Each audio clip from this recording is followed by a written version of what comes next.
Thank you very much for that. Indeed, we need people to innovate around the challenges that we are having and bring solutions, badly needed solutions, just not for Zimbabwe, but for the world at large. Thank you very much, Ms. Ribeiro, for your address. It is now time for me to introduce our guest of honor. Professor Fanwo Tagwira was an endowed chair professor of agronomy at Africa University.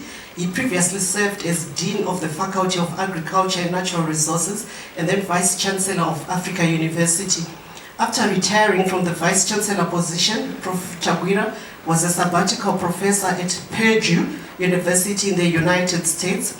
Professor Tagwira is a founding staff member of Africa University. Prior to joining Africa University, Professor Tagwira was an agricultural scientist and head of soil fertility and plant nutrition in the then Ministry of Agriculture. He served the Ministry of Agriculture for 10 years. He holds a BSc in biology and chemistry from National University of Lesotho and MSc in soil chemistry from Reading University in England and a PhD in soil chemistry and fertility from University of Zimbabwe. He has published several scientific papers in local and international journals and has also published book chapters on soil fertility and environmental science. He is a fellow of the Zimbabwe Academy of Sciences, fellow of the Leadership for Environment and Development, and sits on a number of boards of local and international research education. He was the chair of the Center for Agricultural Research and Development in Southern Africa, based at SADC headquarters, and is a former board member of the Forum for Agricultural Research in Africa, that's FARA. In addition to being an academic leader and researcher, he cares deeply about empowerment of the underprivileged, the environment, and education of orphaned children from the community. He is a leader in his local church and is married to Margaret and they have 3 daughters and 1 son. See? We welcome you to come and address me.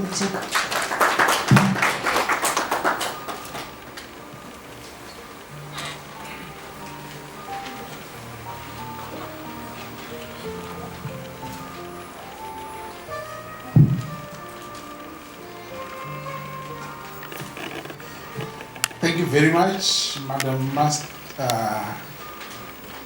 you are not Master of Ceremony, are you?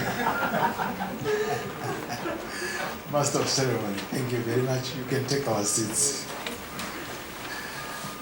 Our MC, Sergeant Executive Chairman, Mr. T. Macheka, the UN Resident Coordinator, Ms. Maria Ribeiro, Mr. Dadirai, the CZI President, our directors from the Ministry of Higher and Tertiary Education, Science and Technology Development, and allow me to members of the press, distinguished participants to this event, and allow me to say all other protocol observed.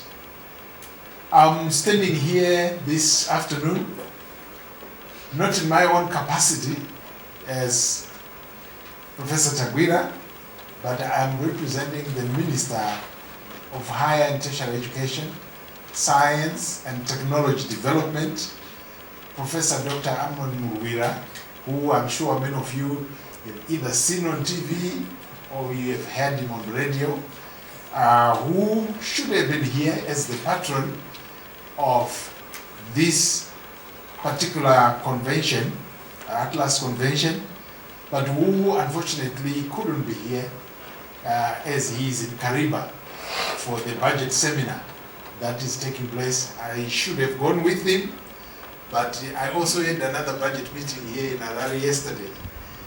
And so we agreed that I could represent him on this particular event. And this happened very late last night that I was asked to do this. But certainly he is a firm believer in the work that Atlas Convention is doing. And it is exactly in line with his ideas and what he wants to see happen in Zimbabwe.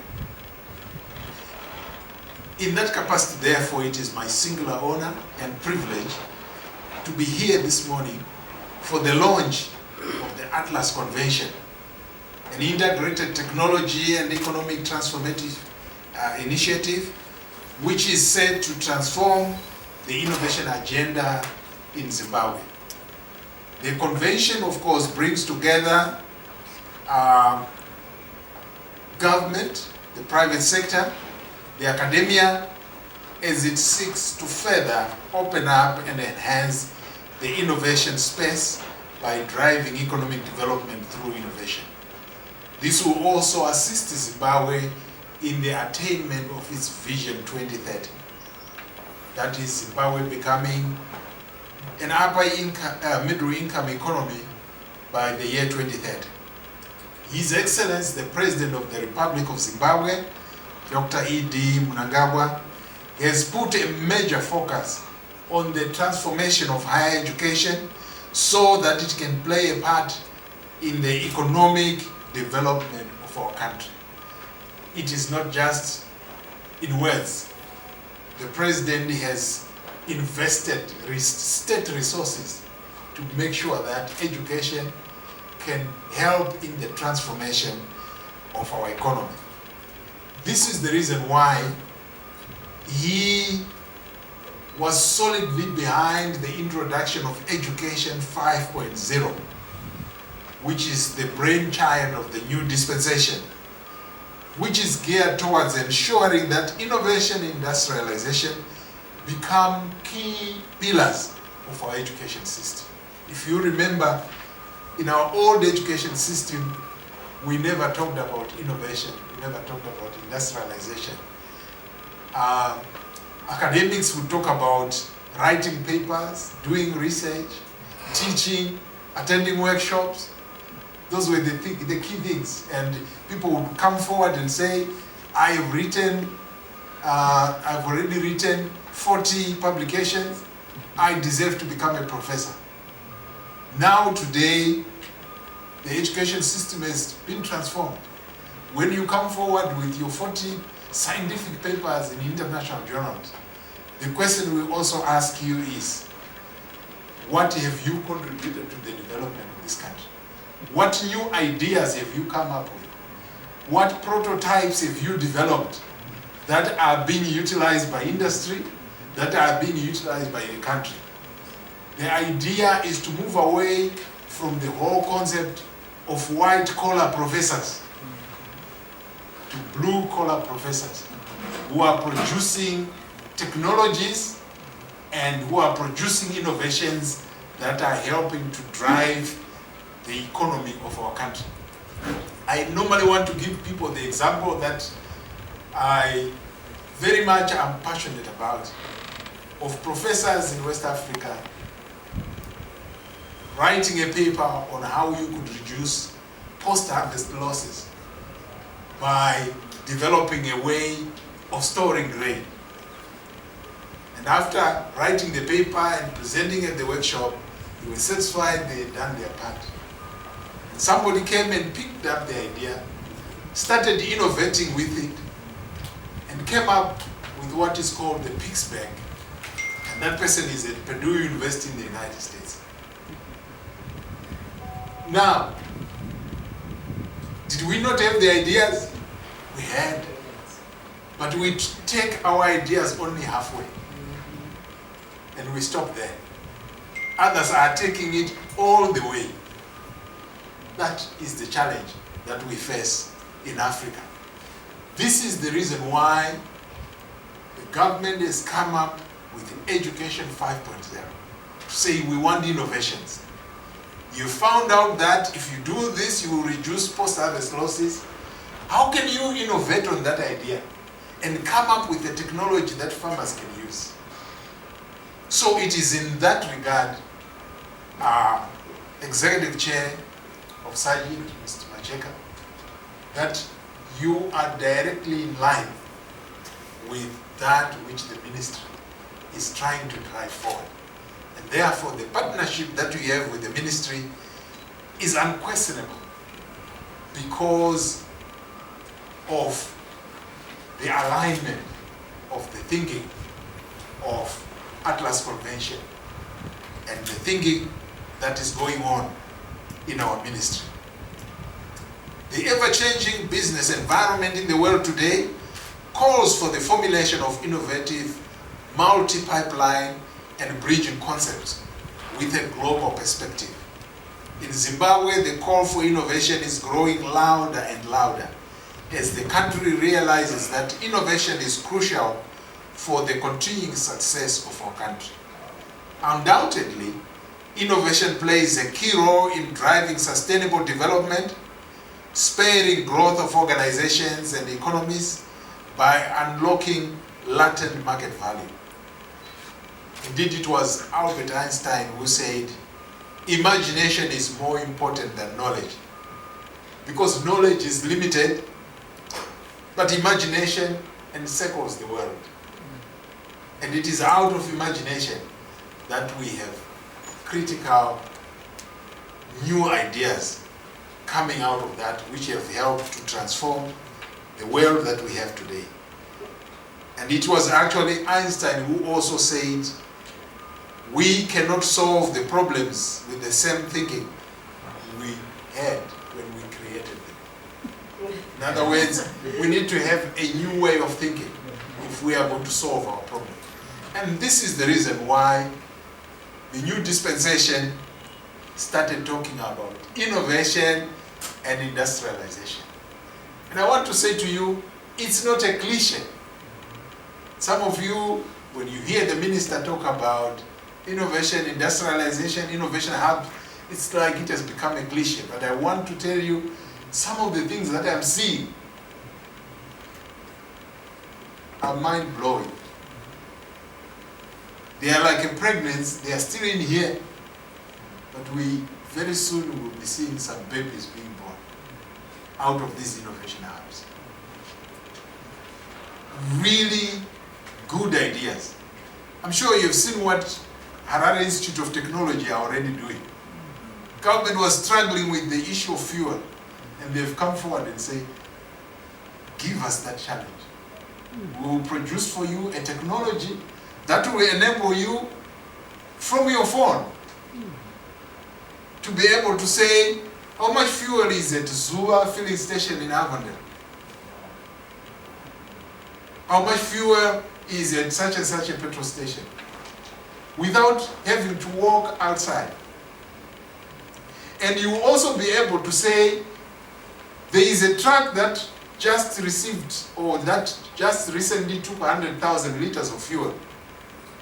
But according to the records, that fuel has not been deposited at any of the filling stations. And even go to the extent of being able to see a truck that was supposed to be going to Chinoi, but it has stopped somewhere for the next 30 minutes, and be able to get an alert that says a truck was carrying fuel, going to such and such a place, stopped for more than 30 minutes, what is it doing? And even be able to switch off the engine of that truck. These are ideas coming out of what? Young people. Innovations to solve a critical problem that government is currently experiencing. I went there and I saw the ideas myself at CMED fuel station. I talked to the fuel attendant and he said to me, I never knew that I could do without a dipstick. He said, because now when the fuel truck is coming, I don't need to be here. That's what the supervisor was saying. I come in the morning, I press the button, and I can see how much fuel was loaded in the tanks. If it's contaminated, the technology will also show you that there is contamination in this fuel. These are technologies coming out of our young people. When you see the people who are doing this, they are not my age. See, that's why he talked about immigrants. These are young people in their 20s who are coming up with mind-blowing ideas. And there are many I could say, but time does not allow me. So I think we are at a very decisive time in our country. Never mind the difficulties we are going through. But they say overcomers are born in difficult times. And we are beginning to see a new generation of Zimbabweans who don't think the way we thought. We thought about passing and getting grades and getting certificates. But they are thinking about producing products and ideas that are useful for the development of the country. Atlas Convention is a bridge that will help to bring together, as my dear brother Macheka said, academia and industry coming together, setting the stage for the establishment of a broad-based economy with more diverse industry and export portfolio. The aim is to convert innovation potential to commercial products and services which will steer economic growth, and hence the theme of the convention is igniting infinite possibilities. I'm pleased to say that our country is a huge store of innovation talent with great potential to provide solutions to the country's most pressing problems. The universities and colleges in the country are showing great amount of innovation, and if properly harnessed, the impact of our economy will be significant. Just last year alone, University of Zimbabwe registered more than 10 patents. HIT registered patents. So and these are patents of things that have potential to be useful to industry, to be useful for economic development. It is for this reason that government decided to set up innovation hubs in our universities, starting with University of Zimbabwe, Harare Institute of Technology, National University of Science and Technology, Midland State University, Chinoy University of Technology, and the National Defense University. And now, one or two others are also coming up. The idea is to unlock this latent potential that is in our academic staff, and that is also in our students. What excites me more is not the academic staff, it is the students. Because you should have been at the trade fair this year. If you walked through that hall where the tertiary colleges were exhibiting, and if you walked through where the universities were, you would have seen ideas that have such great potential. See young people, I remember one young man was saying, you know, I come from Mutare, and I have seen that street lights are never changed. And when you ask the question, why? They are told because the bucket lift has been broken down for the last 3 months. And he says, I've come up with a great idea. You don't need a bucket lift to change those lights which are up there. And when I looked at his idea, I said, very simple, and yet has potential to actually work very well. The other one said, we have lots of best pipes. I've come up with a technology that will help to identify whenever there's a best pipe, you know exactly where it is. So you don't have to wait. You don't have to wait for someone to phone you that there's a best pipe in Mavuku. You will know there's a best pipe in such and such a place. These are the ideas that will help to transform our country. We know that the world is moving towards Industry 4.0, where there are so many exciting things that will happen in the world.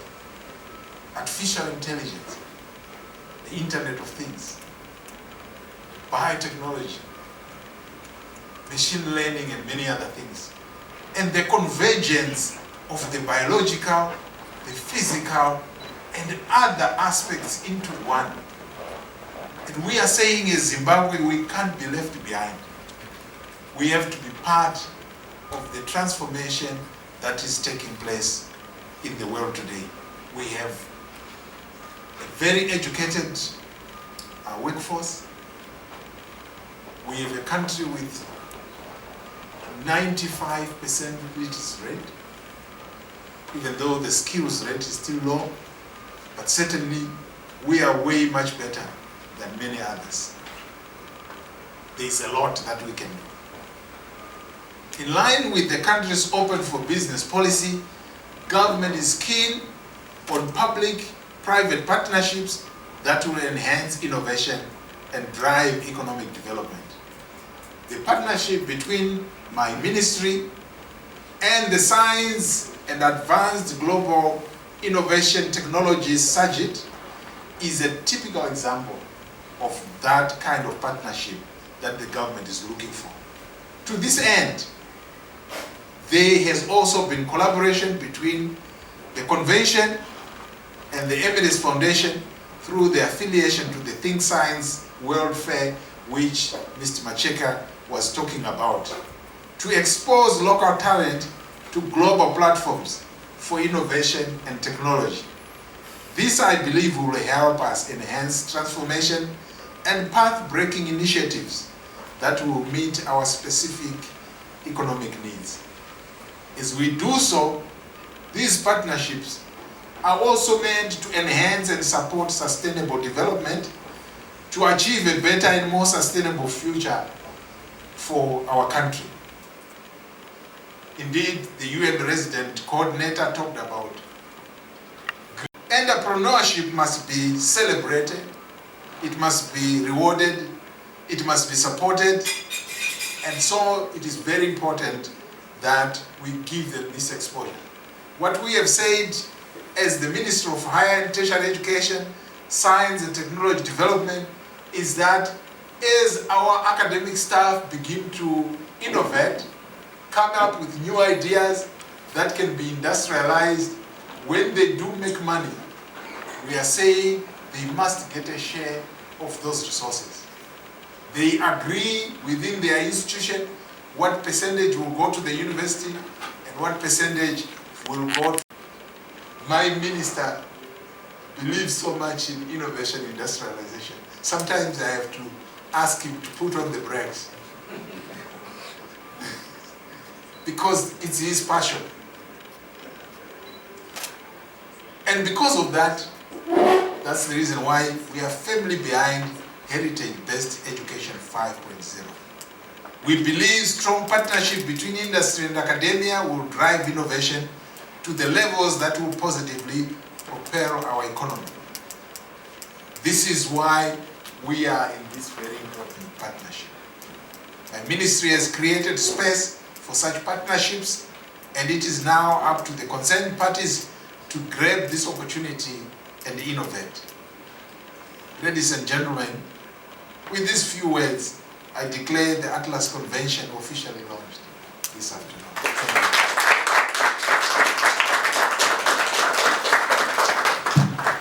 Thank you. You can take our seats.